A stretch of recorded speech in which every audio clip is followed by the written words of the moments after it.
6월 17일 금요일입니다. 역대하 18장 비참함 중에도 도우시는 하나님이라는 주제로 말씀을 나누겠습니다.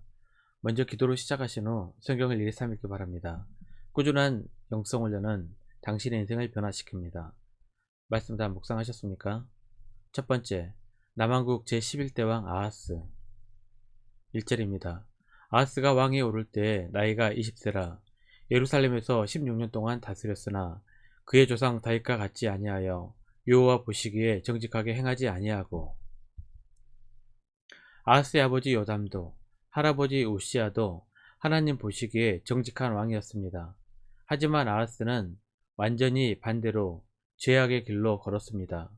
본인 세대에 아무리 신앙이 좋아도 자녀들을 영적으로 양육하지 않으면 영적인 대가 끊기게 될 수도 있는 것입니다. 3절입니다.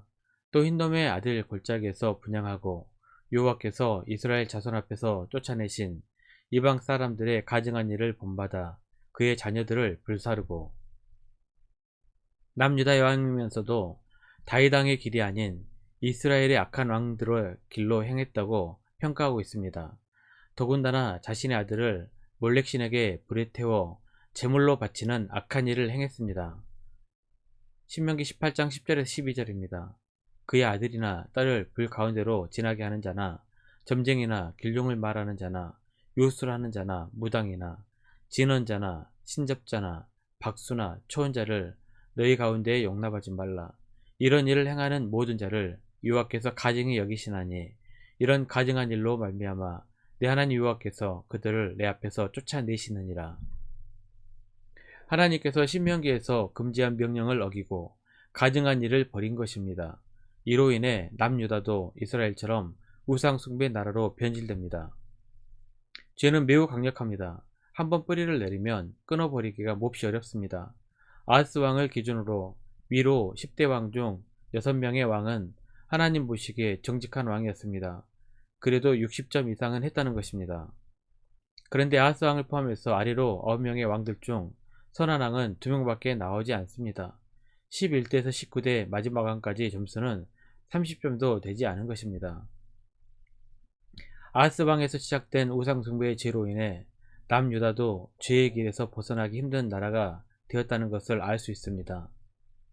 이에 남유다의 하나님의 징계가 시작됩니다. 5절입니다. 그러므로 그의 하나님 여호와께서 그를 아람 왕의 손에 넘기심에 그들이 쳐서 심히 많은 무리를 사로잡아 다메섹으로 갔으며 또 이스라엘 왕의 손에 넘기심에 그가 쳐서 크게 살육하였으니 죄의 대가는 처참합니다. 아람과 이스라엘 연합군이 남유다를 침공해 큰 타격을 입히게 됩니다. 연합군은 남유다를 공격해 12만 명이나 전사하게 됩니다. 6절입니다.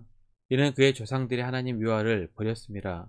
르말라의 아들 베가가 유다에서 하루 동안에 용사 12만 명을 죽였으며 뿐만 아니라 북이스라엘은 남유다의 여자와 아이 20만 명을 포로로 잡아갔습니다. 노예로 팔아넘기기 위해서일 것입니다. 8절입니다. 이스라엘 자손이 그의 형제 중에서 그들의 아내와 자녀를 합하여 20만 명을 사로잡고 그들의 재물을 많이 노력하여 사마리아로 가져가니 전쟁의 고통도 비참한 것이지만 가족들이 포로로 끌려간 것은 더욱 비통한 일입니다. 왜 이런 고통을 주신 것일까요? 죄 때문에 받은 고통은 아직 나를 포기하지 않으신 하나님의 은혜입니다. 아직 나를 고치시고 회복시키시려는 하나님의 사랑을 깨닫고 회개하라고 고통을 주시는 것입니다. 두 번째, 비참한 상황 중에도 하나님의 은혜는 있다.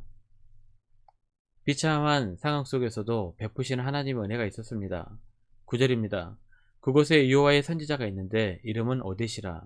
그가 사마리아로 돌아오는 군대를 영접하고 그들에게 이르되 너희 조상의 하나님 여호와께서 유다에게 진노하셨으므로 너희 손에 넘기셨거늘 너희의 노기가 충천하여 살육하고 왕의 악행으로 백성들이 노예로 팔려 나갑니다. 하지만 하나님께서는 잡혀간 여자들과 아이들을 선지자를 통해 구원해 주십니다. 북이스라엘은 하나님의 말씀이 잘 통하는 나라가 아닙니다. 그런데도 하나님께서 선지자를 보내 말씀하셨고 장군들과 병사들이 포로들에게 옷을 입히고 잘 먹여 돌려보내는 기적 같은 일들이 일어난 것입니다. 15절입니다. 이 위에 이름이 기록된 자들이 일어나서 포로를 막고 노력하여 온 것 중에서 옷을 가져다가 벗은 자들에게 입히며 신을 신기며 먹이고 마시게 하며 기름을 바르고 그 약한 자들은 모두 나귀에 태워 데리고 종려나무 성 여리고에 이르러 그의 형제에게 돌려준 후에 사마리아로 돌아갔더라. 전쟁의 고통과 그 속에서도 구원해 주신 하나님의 은혜를 경험했다면, 정상적인 믿음의 사람이라면 하나님의 사인인 줄 알고 돌이켜 회개해야 합니다. 19절입니다. 이는 이스라엘 왕 아하스가 유다에서 망령되이 행하여 여호와께 크게 범죄하였으므로 여호와께서 유다를 낮추심이라. 그런데 아하스 왕은 하나님 앞에 나와 엎드리는 대신 아수르의 도움을 요청합니다. 16절입니다.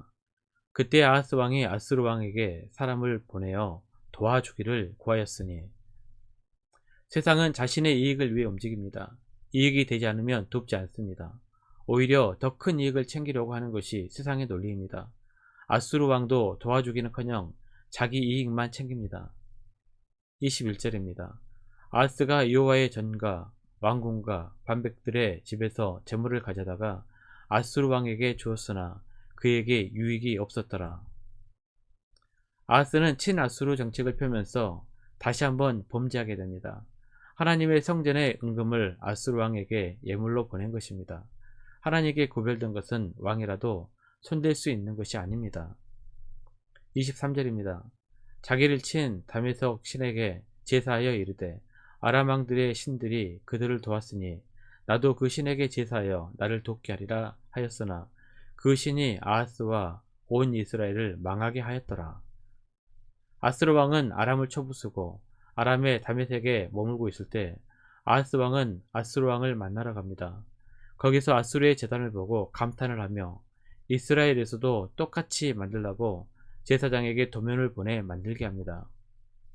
하나님의 성전을 이방의 제단으로 변경하는 극악의 죄를 저지르게 됩니다.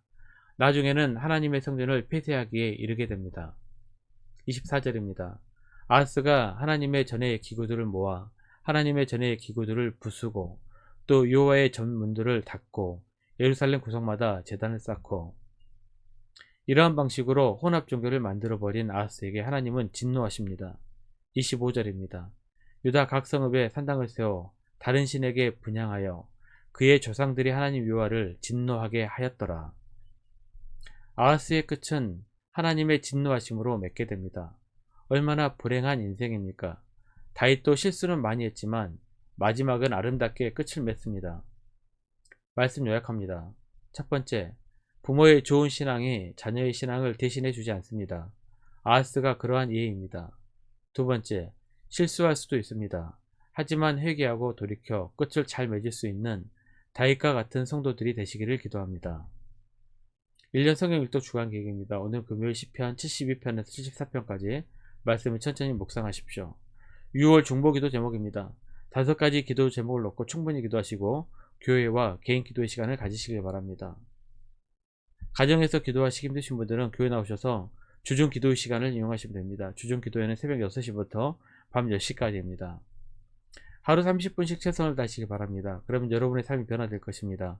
영상을 다 보신 분들은 확인 문자를 보내시거나 유튜브에 댓글을 달아주시면 정기적인 영성 훈련에 도움이 될 것입니다. 오늘 하루도 승리하시기를 기도합니다.